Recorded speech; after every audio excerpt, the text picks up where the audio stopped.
Saudi-Arabien getan haben. Wir können ein Massaker im Kosovo nicht hinnehmen. Von Spielpanzern und Flugzeugen zur Realität ist ein kurzer Schritt. Manöver an der jugoslawischen Grenze. Die Kosovo-Frage wird von der albanischen Regierung als Alibi benutzt, um von der schwierigen innenpolitischen Situation abzulenken. Für die jungen Soldaten ein gefährliches, wenn nicht tödliches Spiel. Wie gesagt, Klinik in Tirana. Hier landen die Kosovo-Flüchtlinge, die das Erlebte der vergangenen Kriegswochen nicht verkraftet haben. Täglich werden es mehr. Dr. Afrim Dangelia ist Chefarzt der Psychiatrie. Eine seiner Patientinnen ist Ashim Goshi. Die Frau musste vor 5 Wochen ihre Heimat verlassen. Jetzt leidet sie unter einer schweren Psychose. Wie haben Sie geschlafen? Sehr gut, keine Träume, nichts. Ich bin völlig entspannt. Ashim wird mit starken Psychopharmaka behandelt. An ihr Schicksal und was ihr genau widerfahren ist, daran kann sie sich nicht mehr erinnern. Ihre kranken Leidensgenossin erzählt sie alles, was sie noch weiß. Sie sei tagelang in einem Traktor gesessen, zusammen mit den Kindern ihres Bruders, ohne Wasser, ohne etwas zu essen.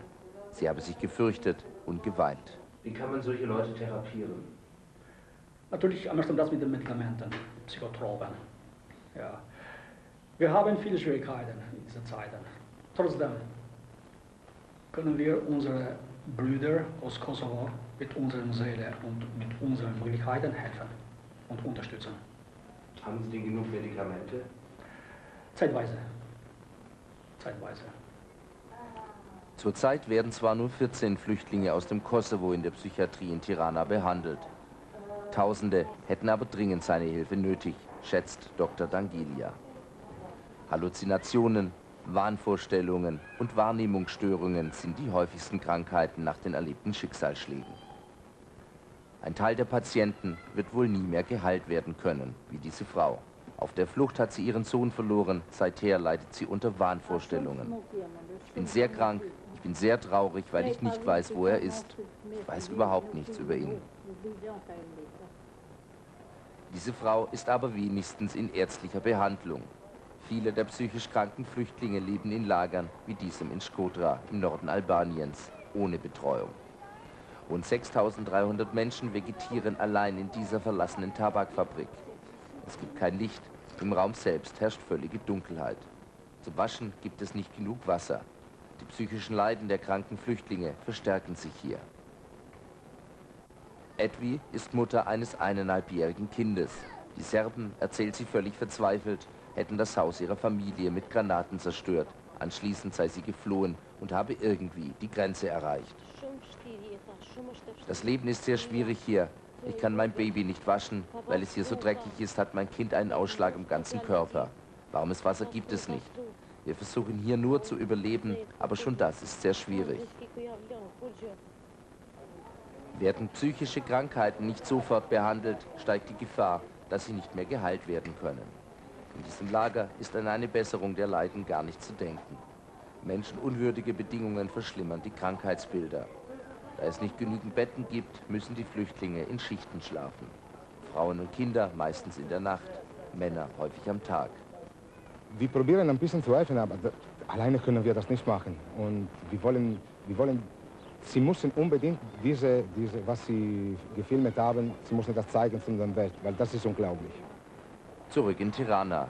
Dr. Dangelia rechnet schon in den nächsten Tagen mit einer Welle von psychisch kranken Patienten aus Lagern wie dem in Shkodra. Er erzählt uns, dass er auf die Hilfe auch seiner Kollegen in Deutschland zähle. Allein könne er die anstehenden Probleme nicht bewältigen. Und die psychischen Leiden mit der Zeit erschweren sich. Weil sie haben zum Beispiel Haus verloren, sie haben Verwandte verloren. Von ihrer Psychose erholt, darauf können nicht einmal die Ärzte eine Antwort geben. Bilder aus 20%, sagt der Staat, 40% behaupten die Albaner. Olga hat mir ihre Begleitung angeboten.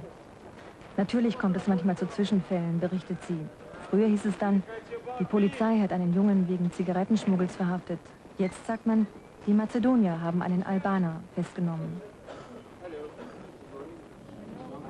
In einer Kneipe hat der Besitzer nichts dagegen, dass wir seine Gäste befragen. Wir geraten an einen Fußballverein, Albaner vom Ochice. Ich finde, dass wir noch immer alle brüderlich zusammenleben, ohne Rücksicht auf Religion, Nationalität und so etwas. Bei uns gibt es viele gemischte Ehen. Wir haben keine Probleme, keinen Krach zwischen Albanern und Mazedoniern. Wall Street, so heißt die Gasse in der Altstadt, wo Devisen schwarz getauscht werden. Der mazedonische Denar fällt täglich. Jeder versucht an Dollar oder D-Mark heranzukommen. Die Börsianer sind junge Arbeitslose. Am Anfang waren sie misstrauisch, aber wenig später ergriffen die jungen Albaner die Gelegenheit, ihrer Unzufriedenheit vor der Kamera Luft zu machen. Für Albaner ist keine Arbeit, keine Television, keine Schule. Keine Arbeit. Das ist alles nicht. Zu viel Problem. Und sie machen deutlich, eine Eskalation der Unruhen im Kosovo wäre für sie das Startsignal, ihren Landsleuten zu Hilfe zu kommen. Hier bleiben. Wenn kein Problem in Kosovo, kein Problem hier. 100%. Wenn es also im Kosovo kracht, dann auch hier. UNO-Friedenstruppen sind angerückt, um zu verhindern, dass der Krieg auf Mazedonien übergreift. 700 Blauhelme überwachen die Grenzen zu Albanien, dem Kosovo und Serbien.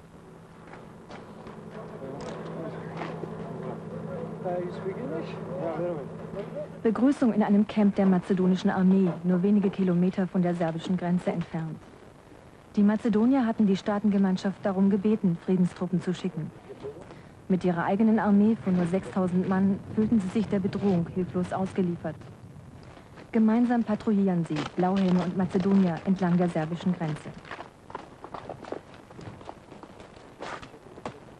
Lagern Albaniens und Mazedoniens offenbart sich die Grausamkeit des Krieges nicht mehr nur in Flüchtlingszahlen. Die Menschen sind durch ihre Erlebnisse traumatisiert. Von täglich 50 Fällen mit typischen Symptomen berichten die Helfer allein aus Stankovic. Die Kinder werden animiert, ihre Kriegserlebnisse zu zeichnen, die Erwachsenen mittlerweile systematisch befragt. Es ist ein mühsames Ringen um Beweise. Mit ihren Erkenntnissen reist die UN-Gesandte Mary Robinson nach Belgrad, doch Präsident Milosevic verweigert ein Treffen. Es gibt ein verheerendes Muster der ethnischen Säuberung. Die Verantwortlichen dafür müssen genannt werden. Der deutsche Innenminister Schilly ist vor Ort. Die Bundesrepublik hat schon jetzt die meisten Flüchtlinge aufgenommen und wird weitere 10.000 aufnehmen. Andere EU-Partner erfüllen ihre Kontingente nur zögernd. Ohne Pause greift die NATO Jugoslawien an, bei Tag und bei Nacht. Seit Kriegsbeginn wurden fast 20.000 Einsätze geflogen.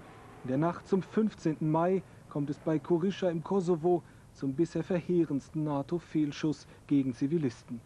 Mindestens 100 Menschen sterben im Bombenhagel. Vielleicht hat die serbische Armee sie als Schutzschild benutzt. Der Angriff macht klar, den kontrollierten Krieg gibt es nicht. Die USA wollen zusätzliche Flugzeuge in die Krisenregion verlegen. Doch der Glaube an militärische Wunder und Wunderwaffen schwindet. Die Apache-Hubschrauber sind immer noch am Boden. Das Gespenst des drohenden Bodenkriegs lässt sich nicht vertreiben. In NATO-Militärkreisen gilt er längst als unausweichlich.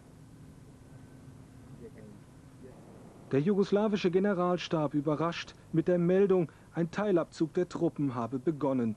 Korrespondenten berichten jedoch, dass nur ein paar hundert Mann abgerückt sind. Ein inszenierter Propagandatrick also oder doch ein Hoffnungsschimmer? Auch im Westen gibt es Bewegung. Italiens Premierminister Massimo D'Alema plädiert als erster Regierungschef eines NATO-Landes für eine Feuerpause. Eine UN-Resolution soll folgen und, wenn Milosevic nicht einlenkt, der Bodenkrieg. Genau das aber bleibt auch nach 8 Kriegswochen unter den Verbündeten umstritten.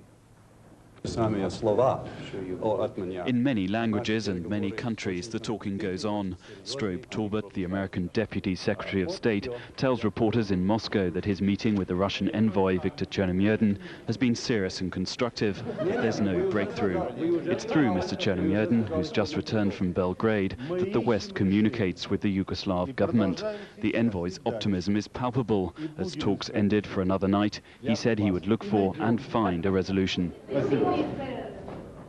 Until that resolution is found, the 19 NATO leaders spread across the world are under pressure to remain united. One rumoured strain is between London and Washington, with reports that the British government is hawkish over the issue of ground troops, while America remains reluctant. The moment he set foot in Washington, the British Foreign Secretary confronted the issue. There is absolutely no strain between London and Washington. There are no closer allies within the alliance than Britain and the United States. But comments from the Italian Prime Minister suggest that there are some differences of opinion within NATO. During a visit to the alliance's headquarters in Brussels, Mr. D'Alema suggested that the NATO bombing should pause for 72 hours once a draft agreement is submitted. He said that would give Belgrade time to consider the document.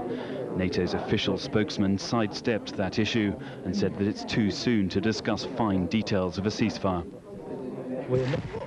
NATO's actions appear to underscore its words. The bombs have again been falling on the Serbian capital. These Serb television pictures show Belgrade's Yugo-Petrol oil refinery tonight. As long as the diplomats talk but don't agree, the war goes on. Stephen Gibbs, BBC News. Well, earlier I asked our Washington... When we arrived a few hours afterwards, you could see the bomb crater and the intensive care ward of the neurological unit, which had taken most of the real force of the blast. We aren't allowed to show pictures of them, but soldiers from the barracks, which was presumably the target, were working hard to clear the rubble. They'd just discovered the last body. 2 nurses and a doctor were here at the time and were badly hurt. One of their colleagues, a professor of neurosurgery, told me that 2 of the patients who had been killed were elderly people, one in their late 80s. Everything seemed to fit the notion that a NATO bomb had gone wrong, even a scattering of bullets on the ground, which at first seemed to indicate the presence of soldiers, but probably belonged to the security man who was killed here. Soon, the whole thing was turned into a political event.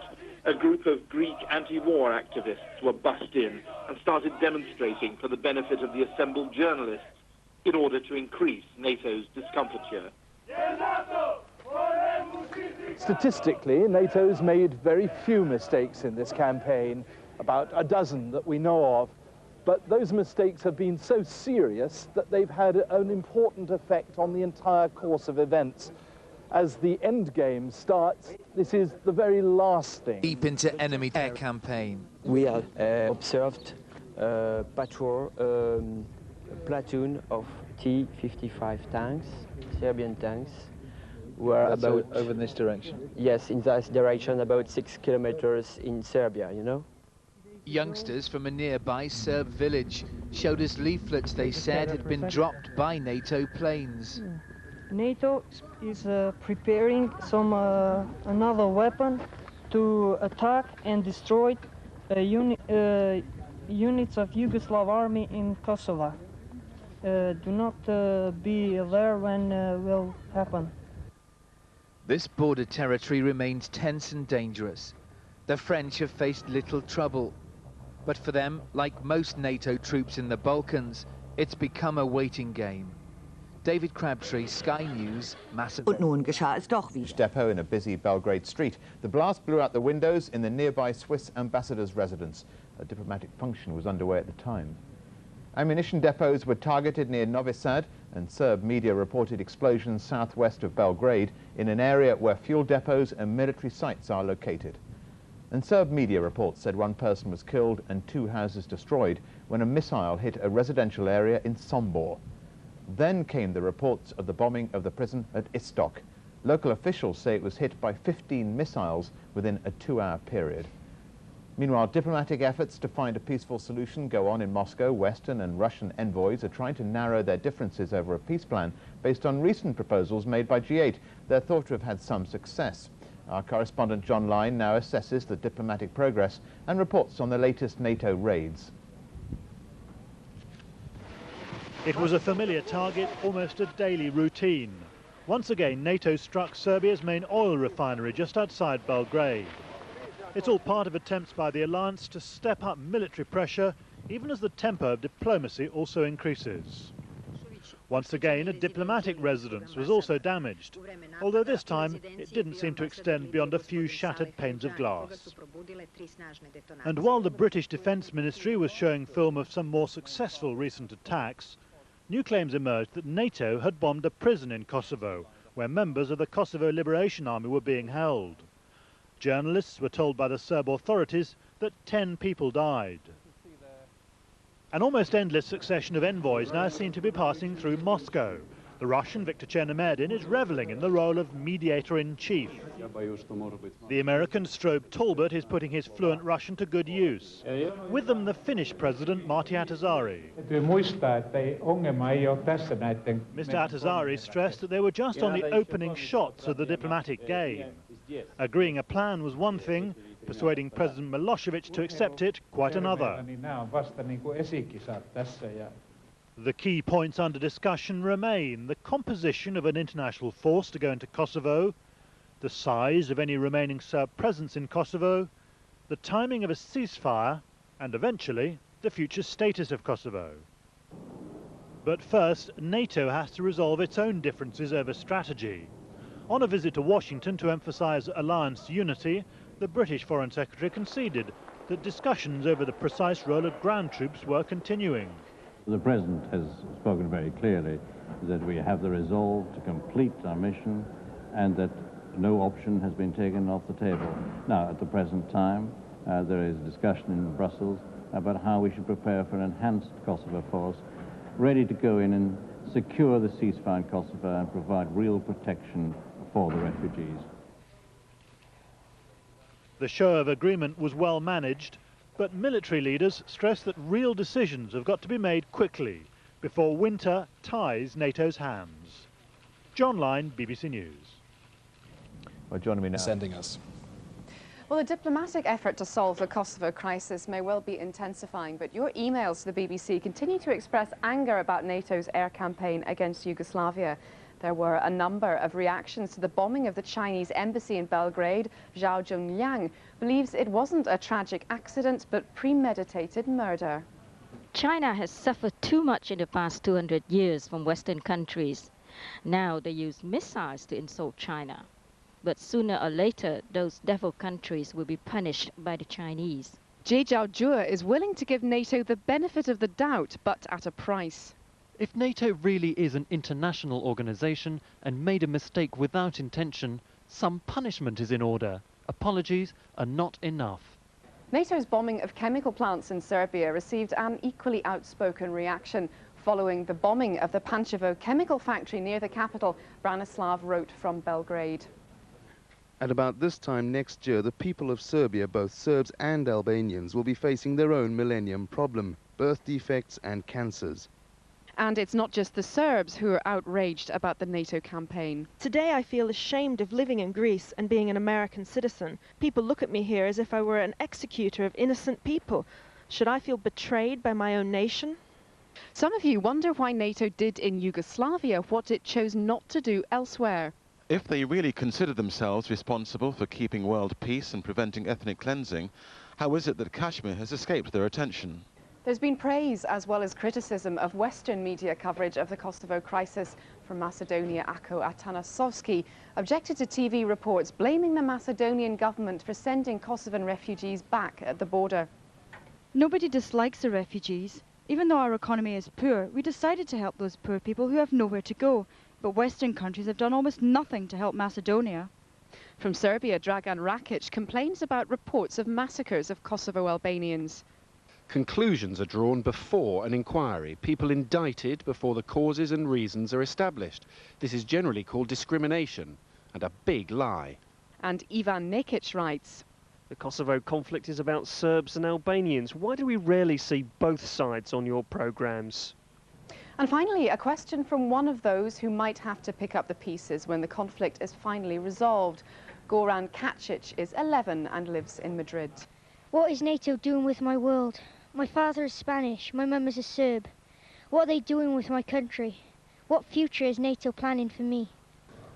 That's it for today. If you have any views to add, tell us about them. We can't promise any personal replies, but we'll try to air a fair selection. Our email address is bbcworld@bbc.co.uk. You can also write to us by conventional mail at BBC World, P.O. Box 5054, London W12 OZY. It's Donald.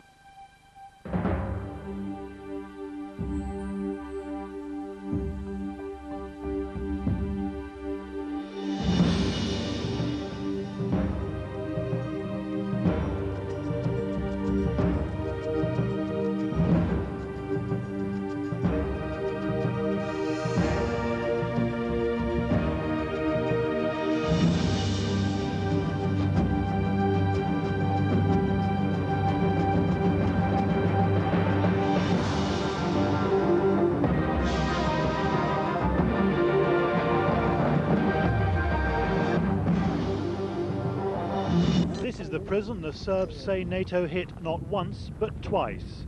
They say many members of the Kosovo Liberation Army were held here. A number of people died. NATO does not deny carrying out an attack. The bombs even blew holes in the prison walls. But it's spoken of targeting a security complex, not a prison. The Swiss ambassador's residence in Belgrade also suffered minor bomb damage overnight. The German foreign minister expressed concern over the choice of targets. NATO insisted support for its strategy was not faltering. No ally so far has requested a change in the strategy. All allies have made it clear that they want to continue that strategy, and that's what we're going to do. An almost endless refugees come. More than 2,000 arrived in Albania after a mysterious week's pause in the exodus. Many walked across the border, and they were all exhausted, shocked and sad. John Line, BBC News. Igor Ivanov met his European Union counterparts in Brussels, while Germany's Chancellor Schröder visited Finland to give its president, Martti Ahtisaari, the EU's full support as a mediator in the Kosovo crisis. The following day, President Ahtisaari sat down with Russia's Balkan envoy, Viktor Chernomyrdin, and the US Deputy Secretary of State, Strobe Talbot, to discuss the direction of that mediation. By Wednesday, Viktor Chernomyrdin was in Belgrade once again, while in Bonn, G8 officials worked on a UN resolution setting out terms for an end to the crisis. A day later, Mr. Chernomyrdin was back in Moscow, briefing US and EU representatives on President Milosevic's latest position. And amid rumours of a row over ground troops, Robin Cook was on his way to Washington to talk to Madeleine Albright. Westminster has condemned the Yugoslav army for setting up its own border control in the Republic and for stopping traffic coming in from Croatia. Tensions are running high in Montenegro. Today, hundreds demonstrated in the old capital Cetinje, demanding the withdrawal of Yugoslav troops who have dug in around the town. A majority of people in this town support the idea of an independent Montenegro. The Republic is the junior partner with Serbia in the Yugoslav Federation. But Montenegro has maintained neutrality in the conflict with NATO, setting the pro-Western government here on a collision course with Belgrade. In Brussels, NATO has been monitoring the build-up of Yugoslav federal forces. Subsequently, 600 MUP loyal to President Đukanović were deployed, and I understand that as a result, those Yugoslav forces inside Cetinje have been disarmed and reduced in number. We also know that there's been a build-up of forces at the Kumbor military barracks inside Montenegro, and that's on top of the 25,000 forces of the Yugoslav Second Army that are normally located inside Montenegro. Pressure is growing on the Montenegrin government. The Yugoslav Federal Army has set up checkpoints just inside the Republic's border with Croatia. These troops have been stopping foreigners without visas and have prevented them from travelling into the country. Among those stopped were aid workers delivering supplies to refugees from Kosovo. And ordinary imports have now also been held at the border. Lorries carrying equipment and foodstuffs have been prevented from moving. But the Federal Army may be sending its own message to the government about who controls this tiny republic. The President of Montenegro is due to make high-profile visits to Western Europe next week, and he will have to pass through these checkpoints. Jonathan Patterson, BBC News, Montenegro. Continued NATO bombing. Yugoslav officials now believe the momentum for a diplomatic solution, including a bombing pause, is swinging Belgrade's way. The Yugoslav Foreign Ministry spokesman is openly confident NATO unity is dissolving and the bombing is backfiring. European public and the international community start calling the shots, also in expressing their outrage against the bombing campaign. And the voices calling for this bombing campaign to stop are multiplying. NATO's most recent bombing of a prison in Kosovo, in which a number of people were killed, this following the bombing of a hospital Thursday, are seen in Belgrade as embarrassing NATO. Excuse me if I missed something, but on Istok, could you tell us what is the military significance of the prison at Istok? Belgrade officials watch the grilling NATO briefers get and privately conclude time is on Serbia's side. German Chancellor Gerhard Schroeder's open dissent about ground troops in Kosovo is also boosting Belgrade's morale. There was no political unity among the countries in NATO. It was simply the strongest position of the United States and obviously Great Britain, which was imposed on the other. Measuring dissent and army defections in Yugoslavia's closed society is not so easy. Officials play down reports of dissent here. Establishment is not immune, of course, but I don't see that now there is significant pressure from the general public which can change the position of the ruling establishment.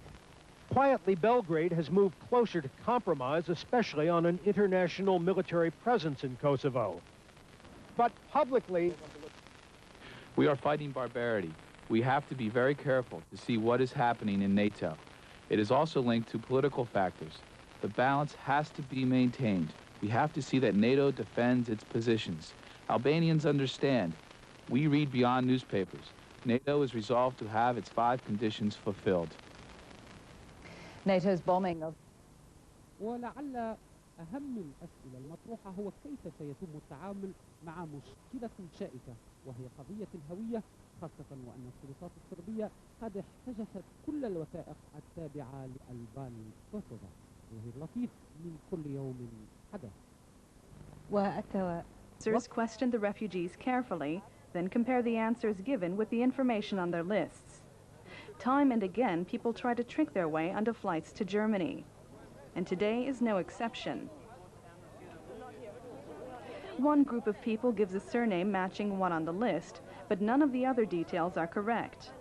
The group has too many adults, but too few children. They're sent back to the other side of the fence.